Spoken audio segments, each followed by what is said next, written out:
So now that I'm down to one blonde in my life, I have this blank dark spot on the back wall of my shop here, where my LeBlond lathe used to be, and it's looking pretty lonely over here.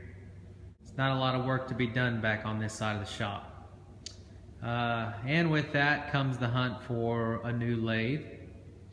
I've been looking on the internet, searching for an upgrade, larger lathe, bigger capacity, and I found a few that I looked at, but I stumbled across this one particular lathe.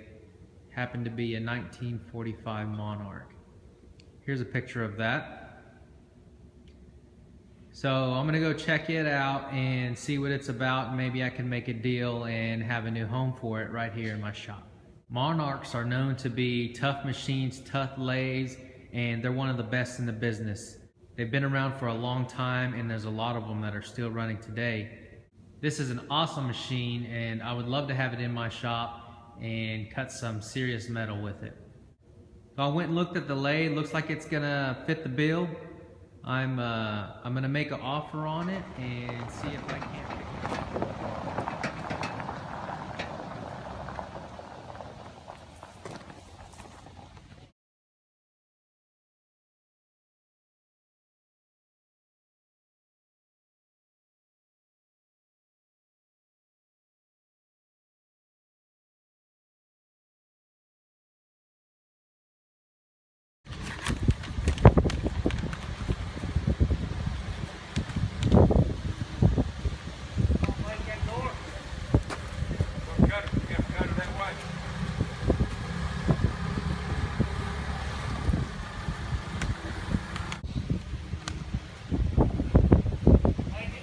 I think so, Crockett.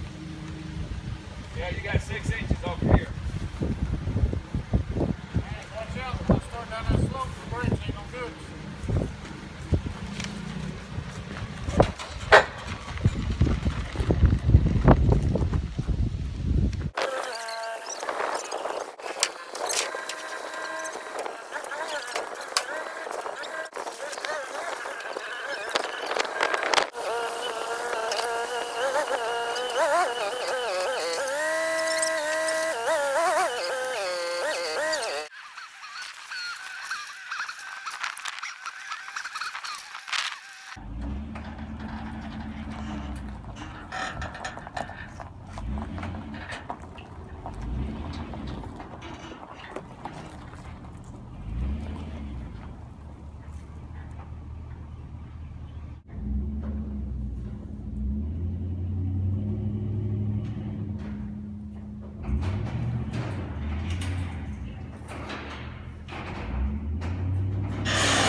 So here is the almighty Monarch, fresh in the shop, still on the trailer.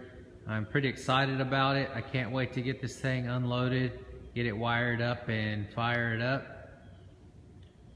Before then, it's going to take pretty extensive amount of work to get it off the trailer, get it in place, get proper lubricants in it, flushed out and replenished, and get her cleaned up and ready for work.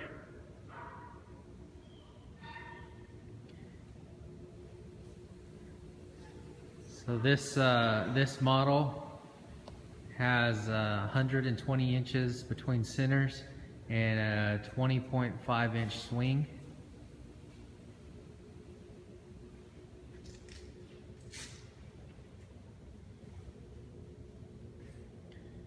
Show you the back end. There's the taper attachment. 4-jaw chuck.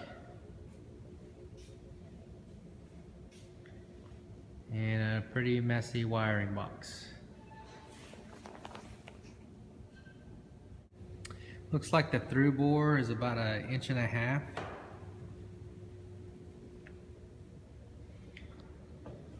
See all the handles. Here is the data plate and the adjustment for cutting threads. Over here we have a sight window for our oil level. We've got handles here for the variable speed and the data plate.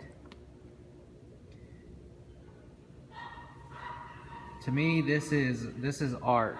This is art of the manufacturing era, and just the look of this machine is a piece of art to me. It's a sculpture made out of cast and metal, gears, and machine parts.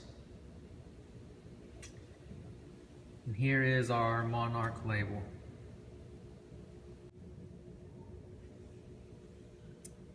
Here is our data plate and another sight window. And you can see that it is 20.5 inch swing, 120 inches between centers, and it was built in 1945. The Monarch Machine Tool Company, Signey, Ohio, USA. You don't see those type of labels around very much anymore.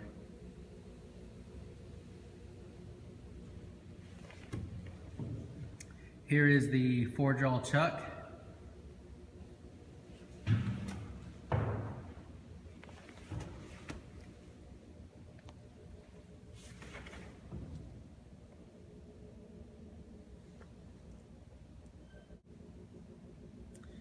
This one has the pan built into it. It's full of junk right now. I'll get that cleaned up. And underneath that we have a sump reservoir for the coolant and a coolant pump.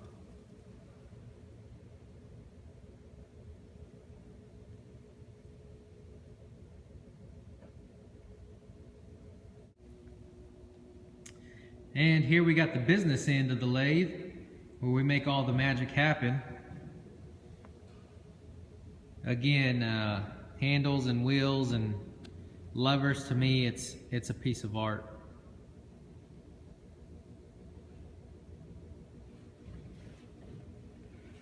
Got the cross slide here. You can see the size of it is pretty big. It's still got the T-block left in there.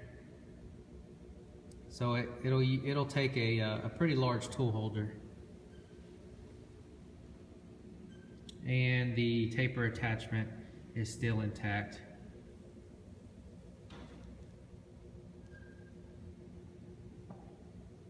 Okay, and that's the Monarch. I hope you enjoyed watching the new addition to the shop. It was a painstaking ride over. It was very slow. When you have 6,000 pounds of metal on the back end of your pickup, it's not a quick and easy ride. But we made it safe, and I don't have to dream about being like Adam Booth. I'm one step closer to being the master machinist that he is, and having a Monarch just like him. I believe that this is the same model and style that he has in his shop.